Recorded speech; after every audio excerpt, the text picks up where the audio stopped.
Thank you মিলন ভাই, অনেকদিন পর্যন্ত আমি এত মজা করে খাইনি।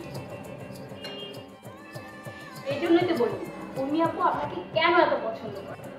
এত এত খাওয়ালে কি অপছন্দ করে পারে? আমার নিজেরই তো আপনাকে পছন্দ হয়ে যাচ্ছে। তাই? আচ্ছা, তুমি এখন কোথায় যাবে? আমি এখন সাজ্জাদ ভাইয়ের ওখানে। সাজ্জাদ?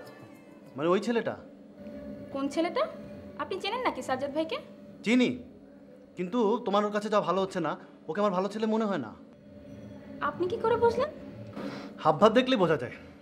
ও, আপনি কি হাবভাব দেখে বুঝে ফেলেন কে কেমন? কিছুটা তো পারি। আচ্ছা তাহলে বলেন তো, উর্মি আপুকে দেখে আপনার কি মনে হয়, ও কেমন? উর্মি একদম বোকা টাইপের একটা মেয়ে, একদম কেয়ারলেস। যে কোনো ছেলে যে কোনো সময় ওর উপরে চান্স নিতে পারে। লা, আপনি কি করে বুঝলেন?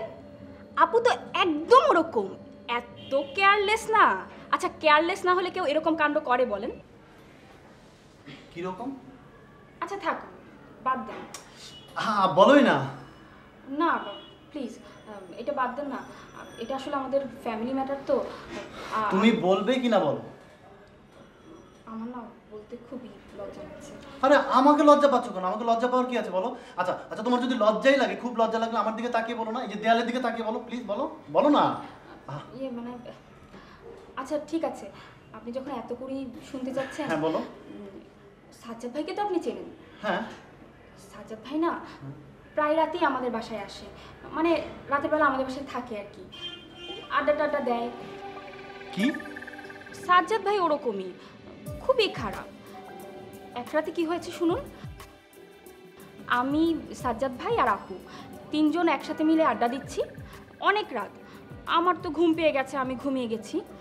তারপর ঘুম থেকে উঠে দেখি ওরা দুজন। কি করছিল ওরা?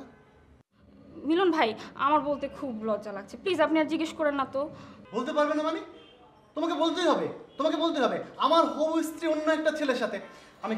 আমি তোমাকে বলেছিলাম না, সাজ্জাদকে আবার তখনই সন্দেহ হয়েছে। আমি বলেছিলাম কি বলিনি? তুমি বলো, ঘটনাটা বলো, পুরো ঘটনা আমি জানতে চাই। আবার শুনো প্লিজ।